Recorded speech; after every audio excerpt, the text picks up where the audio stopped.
दोस्तों, दुनिया में कुछ जगहें ऐसी होती हैं जहां इंसान अपनी मर्जी से नहीं जाता, बल्कि वहां रहने वाली शक्तियां उसे खुद बुलाती हैं।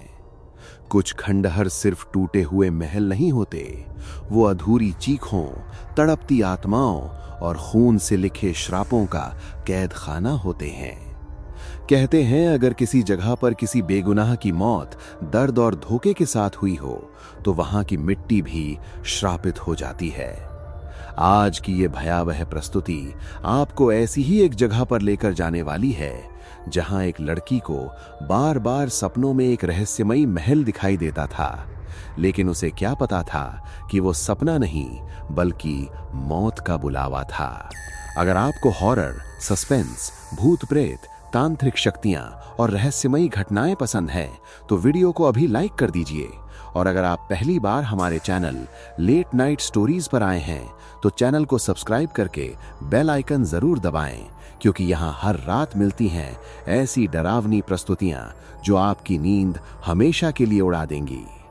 तो लाइट बंद कर लीजिए, हेडफोन लगा लीजिए और तैयार हो जाइए एक ऐसी खौफनाक रात के लिए जहां हर कदम पर मौत आपका इंतजार कर रही है। बारिश की बूंदें टूटे हुए टीन की छत पर लगातार गिर रही थीं। एक जर्जर मकान जिसकी दीवारों पर सीलन जम चुकी थी, खिड़कियों के शीशे टूटे हुए थे और घर के अंदर ऐसा सन्नाटा पसरा था मानो वहां वर्षों से कोई हंसी गूंजी ही ना हो।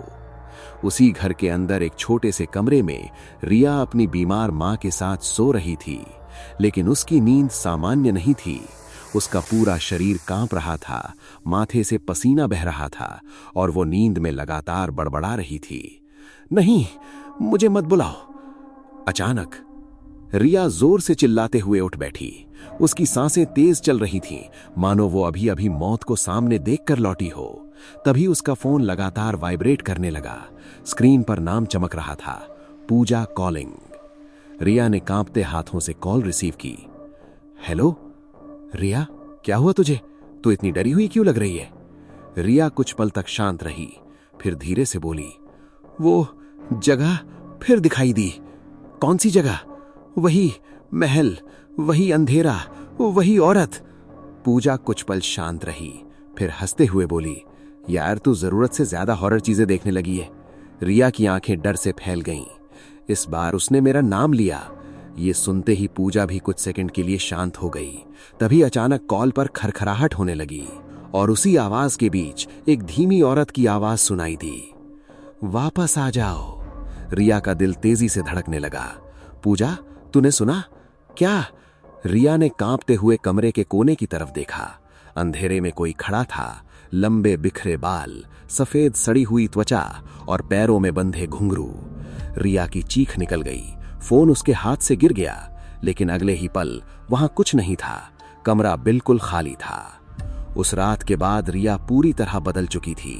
उसे हर आईने में वही चेहरा दिखाई देता, हर रात उसे घुंघरुओं की आवाज सुनाई देती और हर सुबह उसकी हालत पहले से ज्यादा खराब हो जाती। उसकी मां कई सालों से बिस्तर पर थी। घर की गरीबी और मां की बीमारी ने रिया को अंदर से तोड़ दिया था, लेकिन अब उसके जीवन में एक नया डर शामिल हो चुका था।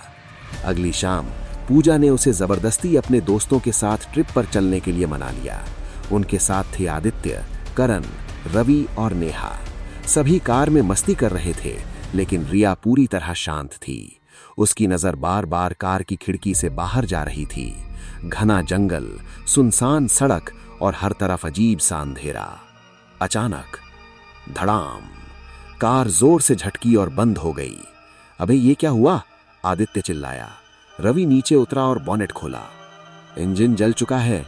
क्या? आज रात ये कार स्टार्ट नहीं होगी। सभी के चेहरे उतर गए। तभी रिया अचानक बोली, हम यहां नहीं रुक सकते। क्यों? रिया ने कांपते हुए सामने जंगल की तरफ देखा। वो यही है। कौन? महल। सभी हंस पड़े, लेकिन तभी दूर अंधेरे में सचमुच एक विशाल महल दिखाई दिया। टूटी हुई मीनारें, काले पड़े पत्थर और खिड़कियों में जलती लाल रोशनी। पूजा के मुंह से निकला, ये यहां पहले नहीं था। रिया की सांसें रुक गईं। मैंने कहा था ना, यही वो जगह है। वे धीरे धीरे महल की तरफ बढ़ने लगे। तभी सामने एक बूढ़ा आदमी दिखाई दिया। हाथ में लालटेन, झुका हुआ शरीर और आंखों में अजीब डर। वो कांपती आवाज में बोला, भाग जाओ यहां से। क्यों? वो जाग जाएगी। कौन? बूढ़े ने धीरे से महल की तरफ देखा। नाचने वाली। रिया के पैरों तले जमीन खिसक गई, क्योंकि यही शब्द उसे सपनों में सुनाई देता था। बूढ़ा फिर बोला, जिस रात घुंघरुओं की आवाज लौटती है उस रात कोई जिंदा नहीं बचता।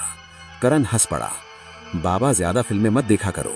लेकिन बूढ़े ने उसकी आंखों में देखते हुए कहा, आज रात तुम सब मरोगे। इतना कहकर वो अंधेरे में गायब हो गया। महल के मुख्य दरवाजे पर दर्जनों तावीज लटक रहे थे। काले धागे, नींबू, राख और सूखे हुए खून के निशान। रिया ने फुसफुसाते हुए कहा, ये किसी चीज को बंद रखने के लिए लगाए गए हैं। करण बोला, और हम वही चीज खोलने वाले हैं। उसने सारे तावीज तोड़ दिए। अचानक पूरा महल जोर से कांप उठा। ऊपर बैठे कौवे चीखने लगे और अंदर से घुंघरुओं की आवाज आने लगी। छन छन छन। रिया की आंखें फैल गईं। वो जाग गई। दरवाजा अपने आप खुल गया। अंधेरा घुप अंधेरा था। दीवारों पर जाले, सड़ी हुई बदबू और हर तरफ किसी के फुसफुसाने की आवाज। अचानक टॉर्च की रोशनी सामने पड़ी। दीवार पर खून से लिखा था, यहां से कोई वापस नहीं जाता। नेहा चीख पड़ी। तभी हजारों चमगादड़ उन पर टूट पड़े। सभी भागने लगे। रिया दौड़ते दौड़ते एक कमरे में घुस गई। उसने दरवाजा बंद कर लिया। कमरे में अजीब सन्नाटा था। तभी छन छन छन घुंघरुओं की आवाज गूंजने लगी। रिया ने धीरे से पीछे देखा। चांदनी में एक औरत नाच रही थी। लाल लहंगा, लंबे बाल और बेहद खूबसूरत चेहरा। रिया उसे मंत्रमुग्ध होकर देखने लगी। लेकिन तभी वो औरत अचानक पलटी और उसका चेहरा देखकर रिया की चीख निकल गई। उसकी आंखें बाहर निकली हुई थीं। चेहरे का मांस सड़ा हुआ था और पूरे शरीर पर कीड़े रेंग रहे थे। वो मुस्कुराई, तू वापस आ गई। इतना कहते ही वो हवा में उड़ते हुए रिया पर झपटी। तभी दरवाजा टूटकर खुला और आदित्य, पूजा, रवि और नेहा अंदर आ गए। उन्होंने देखा रिया जमीन पर गिरी हुई थी, लेकिन वहां कोई नहीं था। फिर भी पूरे कमरे में घुंघरुओं की आवाज गूंज रही थी। तभी दीवारों पर खून रिसने लगा। धीरे धीरे वो शब्दों का आकार लेने लगा। भाग जाओ। फिर दूसरा शब्द उभरा, वरना मर जाओगे। रवि घबरा गया। बस, अब बहुत हो गया, हम अभी यहां से निकल रहे हैं। सभी नीचे भागे, लेकिन मुख्य दरवाजा गायब हो चुका था। जहां रास्ता था, अब वहां सिर्फ पत्थर की दीवार थी। करण जोर जोर से दीवार पीटने लगा। तभी पीछे से औरत की डरावनी हंसी सुनाई दी। सभी ने पीछे देखा। ऊपर सीढ़ियों पर वही नर्तकी खड़ी थी। इस बार उसका चेहरा आधा जला हुआ था। एक आंख बाहर लटक रही थी और होंठ फटे हुए थे। वो मुस्कुराई, इतने सालों बाद कोई वापस आया है। अचानक वो गायब हुई और अगले ही पल करण के पीछे दिखाई दी। उसने उसका गला पकड़ लिया। करण हवा में ऊपर उठ गया। बचाओ, रिया चिल्लाई, उसे छोड़ दो। आत्मा ने गर्दन टेढ़ी की। सब मरेंगे। अगले ही पल चरंग, करण की गर्दन घूम गई। उसकी लाश नीचे गिर गई। नेहा चीखने लगी। पूजा बेहोश हो गई। रिया रोने लगी। तभी ढोल की आवाज गूंजने लगी, ढम ढम ढम, और साथ में सैकड़ों घुंघरुओं की आवाज। ऐसा लग रहा था पूरा महल किसी शैतानी नृत्य के लिए जाग उठा हो। रिया की नजर दीवार पर लगी एक तस्वीर पर गई। तस्वीर में वही नर्तकी थी, लेकिन उसके साथ एक छोटी बच्ची भी खड़ी थी। रिया कांप गई, क्योंकि वो बच्ची बिल्कुल उसी जैसी दिखती थी। तभी पीछे से वही बूढ़ा आदमी बोला, क्योंकि तू उसी खून से जुड़ी है। रिया उसकी तरफ भागी। प्लीज हमें बचा लीजिए। बूढ़ा बोला, सालों पहले इस महल में एक नर्तकी रहती थी। नाम था चंद्रमुखी। राजा ने उससे शादी का झूठा वादा किया, फिर उसे जिंदा जला दिया। रिया की आंखें फैल गईं। क्यों? क्योंकि वो राजा के बच्चे की मां बनने वाली थी। महल में अचानक औरत के रोने की आवाज गूंजने लगी। बूढ़ा आगे बोला, मरने से पहले उसने श्राप दिया था, मेरे खून का हर अंश वापस आएगा और इस महल में हर उस इंसान की मौत होगी जो मेरे दर्द का हिस्सा बनेगा। रिया कांपती आवाज में बोली, लेकिन मेरा इससे क्या संबंध है? बूढ़ा उसकी आंखों में देखते हुए बोला, क्योंकि तू चंद्रमुखी की वंशज है। अचानक ऊपर से पूजा की चीख सुनाई दी। सभी दौड़कर ऊपर पहुंचे। पूजा हवा में लटकी हुई थी, उसके हाथ पैर उल्टी दिशा में मुड़ रहे थे और सामने वही नर्तकी खड़ी थी। फिर अचानक पूजा का शरीर बीच से फट गया, खून पूरे कमरे में फैल गया। रिया चीख पड़ी, नहीं! अब सिर्फ 3 लोग बचे थे, रिया, आदित्य और रवि। बूढ़ा बोला, अगर जिंदा बचना चाहते हो तो तहखाने में जाना होगा, वहीं उसकी असली कब्र है। तीनों तहखाने में उतरे। नीचे सड़ी हुई लाशों की बदबू थी।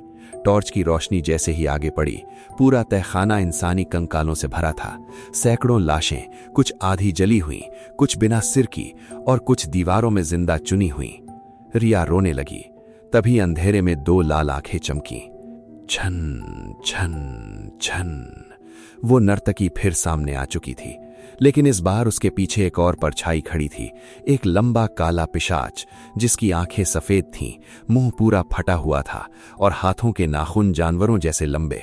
बूढ़ा कांप गया। नहीं, ये जाग चुका है। रिया चीखी, ये क्या है? बूढ़ा बोला, यही असली शैतान है जिसने चंद्रमुखी की आत्मा को कैद कर रखा था। अचानक वो पिशाच दीवार पर चढ़ गया, फिर छत पर उल्टा लटक कर रिया की तरफ देखने लगा। तुमने उसे मुझसे छीन लिया। रिया पीछे हटने लगी, लेकिन तभी पिशाच ने हवा में उसका गला पकड़ लिया। रिया तड़पने लगी, उसकी आंखें बाहर निकलने लगी। तभी मंत्रों की आवाज। बूढ़ा जोर जोर से कुछ पढ़ने लगा। उसकी लालटेन से नीली आग निकलने लगी और वो काली शक्ति अचानक पीछे हट गई। रिया नीचे गिर पड़ी। वो खांसते हुए बोली, ये क्या है? बूढ़ा गंभीर आवाज में बोला, ये पिशाच है। सैकड़ों साल पहले इसने उस महल में रहने वाले हर इंसान की आत्मा खा ली थी और वही नर्तकी इसकी कैद में थी। रिया डरते हुए बोली, लेकिन ये मेरे पीछे क्यों पड़ा है? बूढ़े की आंखें रिया पर टिक गईं, क्योंकि अब उसके लिए अगला दरवाजा तुम हो। रिया पूरी तरह टूट चुकी थी। उसने बूढ़े का हाथ पकड़ लिया। प्लीज मेरी मां को बचा लीजिए। बूढ़ा कुछ पल चुप रहा, फिर बोला, बचाने का सिर्फ एक तरीका है। क्या? तुम्हें वापस उसी महल में जाना होगा। रिया की सांसें रुक गईं, लेकिन वो महल तो खत्म हो चुका है। बूढ़ा धीरे धीरे मुस्कुराया। कुछ जगहें कभी खत्म नहीं होती, वो सिर्फ अपने अगले शिकार का इंतजार करती हैं। इतना कहते ही बाहर अचानक तेज आंधी चलने लगी। खिड़कियां अपने आप खुलने बंद होने लगीं और दूर कहीं से फिर वही घुंघरुओं की आवाज सुनाई देने लगी, छन छन छन। रिया समझ चुकी थी, डरावनी रात अभी खत्म नहीं हुई, बल्कि असली भय अब शुरू हुआ था। दोस्तों, कुछ आत्माएं कभी पूरी तरह मुक्त नहीं होती, वो बस इंतजार करती हैं अपने अगले शिकार का। अगर आपको ये भयावह प्रस्तुति पसंद आई हो तो वीडियो को अभी लाइक करें। कमेंट में जरूर लिखें, क्या आप उस महल में एक रात बिताना चाहेंगे? और अगर आप चाहते हैं ऐसी ही और